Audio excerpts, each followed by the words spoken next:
સુરત સિવિલમાં 12 કરોડના ખર્ચે અત્યાધુનિક કેથલેબ સુવિધા કાર્યરત થઈ હૃદય અને રક્તવાહિનીઓના અવરોધની સારવાર હવે દર્દીઓ માટે સંપૂર્ણપણે નિઃશુલ્ક।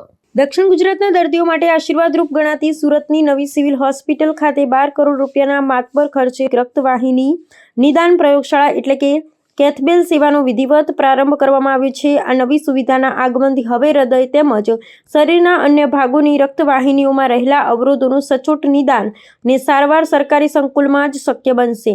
રાજ્ય સરકારના આરોગ્ય વિભાગ દ્વારા સામાન્ય જનતાને ખાનગી હોસ્પિટલોના મોંઘા ખર્ચમાંથી મુક્તિ અપાવવા માટે આ મહત્વકાંક્ષી પ્રકલ્પ કાર્યરત કરવામાં આવ્યો છે। આ પ્રકલ્પની વિશેષતા એ છે કે તેમાં હૃદયની ધમનીઓથી લઈ પગની રક્તવાહિનીઓ સુધીના તમામ પ્રકારના બ્લોકેજની સારવાર નિષ્ણાંત તબીબો દ્વારા કરવામાં આવશે। આરોગ્ય ક્ષેત્રના વિશ્લેષકોના મતે આધુનિક યંત્ર સામગ્રી અને નિઃશુલ્ક સારવારની આ સુવિધા ગરીબ અને મધ્યમ વર્ગના પરિવારો માટે જીવન રક્ષક સાબિત થશે। અગાઉ જટિલ શસ્ત્રક્રિયાઓ માટે દર્દીઓને અન્ય શહેરો અથવા ખાનગી સંસ્થાઓ પર નિર્ભર રહેવું પડતું હતું, પરંતુ હવે સ્થાનિક સ્તરે જ અત્યાધુનિક તકનીક ઉપલબ્ધ થતાં સમય અને નાણાં બંનેની બચત થશે।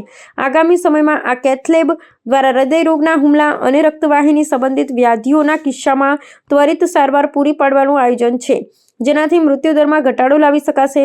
હોસ્પિટલ તંત્ર દ્વારા આ સેવાનો લાભ વધુમાં વધુ જરૂરિયાતમંદ લોકો સુધી પહોંચાડવા માટે વિશેષ વ્યવસ્થા ગોઠવવામાં આવી છે।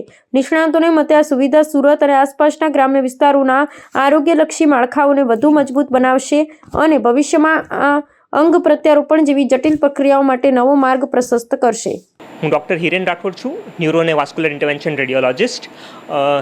સુરત સિવિલ હોસ્પિટલની અંદર અમે હવે કેથલેબની સર્વિસીસ કેથલેબ શરૂ થઈ છે, તો એના લાભ અર્થે હવે પેશન્ટને એન્જિયોગ્રાફી અને ન્યુરો અને વાસ્ક્યુલરની બધી પ્રોસિજરો આપણે ત્યાં સિવિલની અંદર થઈ શકશે।